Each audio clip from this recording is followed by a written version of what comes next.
पुणे शिवाजीनगर येथील अतिरिक्त सत्र न्यायाधीश कोर्टातील आरोपीच्या जामीनदारास बोगस जामीनदार म्हणून जामीन दिल्याच्या गुन्ह्याखाली शिवाजीनगर पोलिसांनी गुन्हा नोंदवला व घटनेचा तपास केला। त्यात आरोपी शिव पवन झंवर यांचे जामीन म्हणून शंकर बिट्टू राठोड या जामीनदाराने जामीन दिले असता न्यायालयाने सीआयएस प्रणालीवर सदर जामीनदाराचे नाव तपासले असता जामीनदाराविरुद्ध काही गुन्हे नोंद असल्याचे निदर्शनास आले।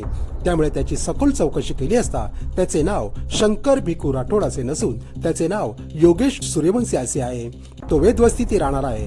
त्यामुळे तो खोटी जामीन देत असल्याने बोगस जामीनदार भरून कोर्टाने निर्देशनास आणून देताच शिवाजीनगर पोलिसांनी त्याच्याविरुद्ध गुन्हा नोंदवून त्या घटनेचा तपास केला। त्या दरम्यान आणखीन 3 आरोपींची नावे समोर आली।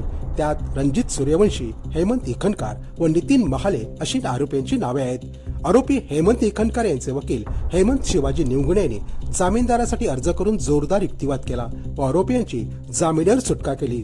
पोलिसांच्या तपासात कोणत्याही प्रत्यक्षदर्शी ठोस पुरावा दिसून येत नसल्यास दाखल दोष आरोपपत्रामध्ये आरोपीस सहभाग असल्याचा कोणताही साक्षीदाराने दिलेल्या साक्षीत नमूद केल्याचे दिसून येत नसल्याने न्यायालयाने सरकार पक्षासह बचाव पक्षाचा युक्तिवाद ऐकून घेऊन विविध अटी शर्तीवर जामीन मंजूर केला। न्यूज 9 मराठी, पुणे।